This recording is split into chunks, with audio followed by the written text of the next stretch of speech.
Good morning. Coming to you from the LBC and finding my way through this just like you are. And one of the things that I do, and even as part of being a yogi, it turns out, is to have this life of learning and study and adding that into our days. So in some of that, I've been looking at the Yoga Sutras, which, if you don't know, if you are someone who's interested in yoga or who feels like you do yoga or you are a yogi, the Yoga Sutras was the first text, the first time someone tried to write down anything about yoga, and has since been referred to as like the original text on yoga, and where we can get a lot of truths on what yoga is, what it's meant to be, how we can use it. And some of what you get when you get into something like the Yoga Sutras is you realize that yoga is a system of psychology more than anything. So it really blows that idea of yoga being a system of exercises out of the water. And the reason I tagged my friend Ram Bhakt on this video is because I'm referring to his recent book, which is his translation of the Yoga Sutras that he calls A Seeker's Guide. And it's a very simple, concise, daily way to get into the Yoga Sutras. So yesterday I found myself making a video about Yoga Sutra number 1, and also referencing another text I love that's a translation of the Yoga Sutras by Ravindra, which is another excellent translation.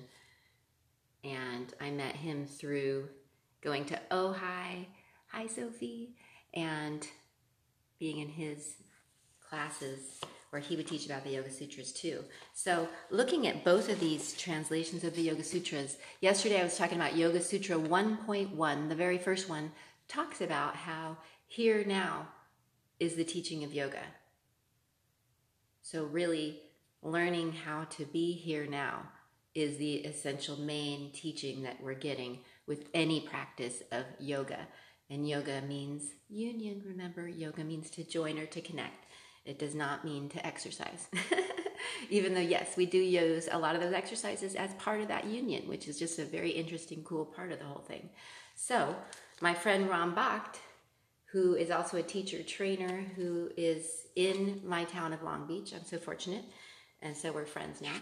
But I was looking at his translation of Yoga Sutra 1.2, so the second one, and really they were listed in order of priority. And what these sutras are just little threads or statements that are intended to be something we can meditate on and get a lot of meaning out of for life. So the second one is pretty important and referred to a lot in yoga.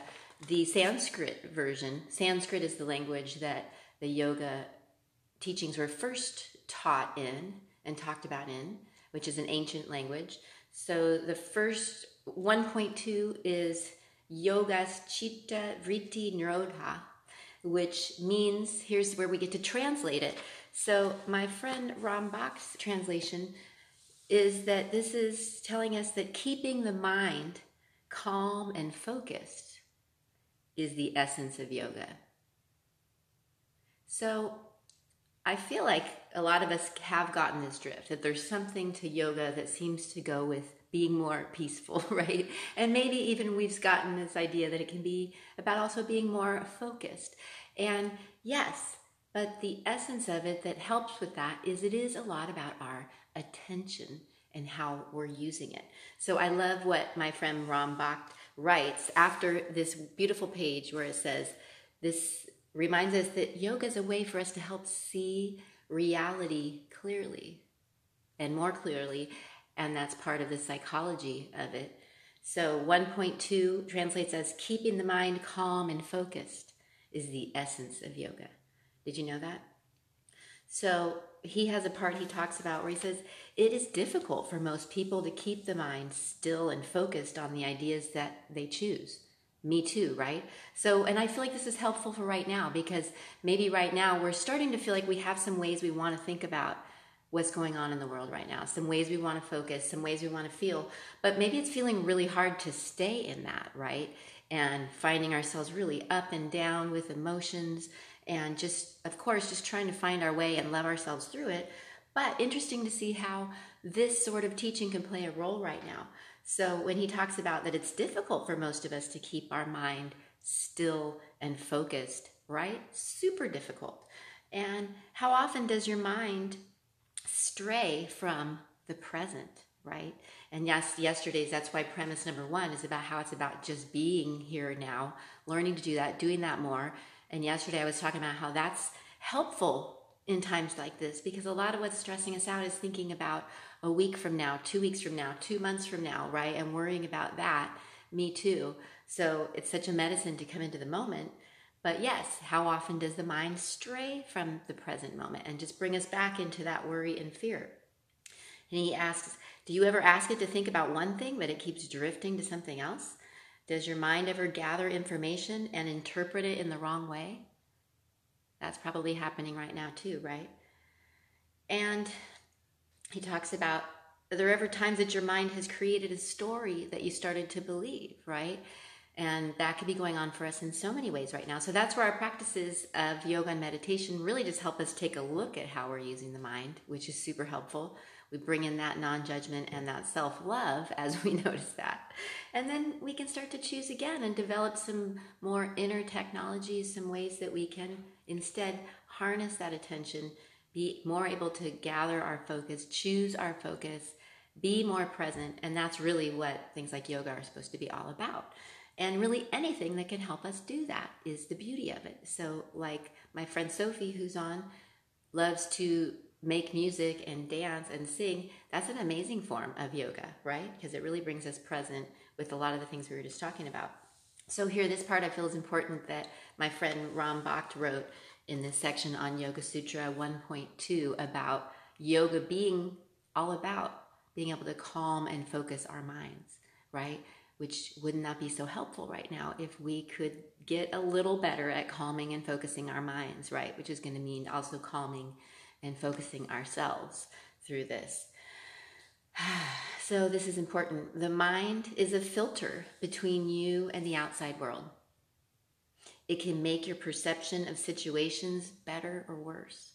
How much is that happening for us right now, right? Our mind's interpretation of what's happening right now, or what we hear is happening right now, is definitely, the perceptions that we're in are definitely making it better or worse, right?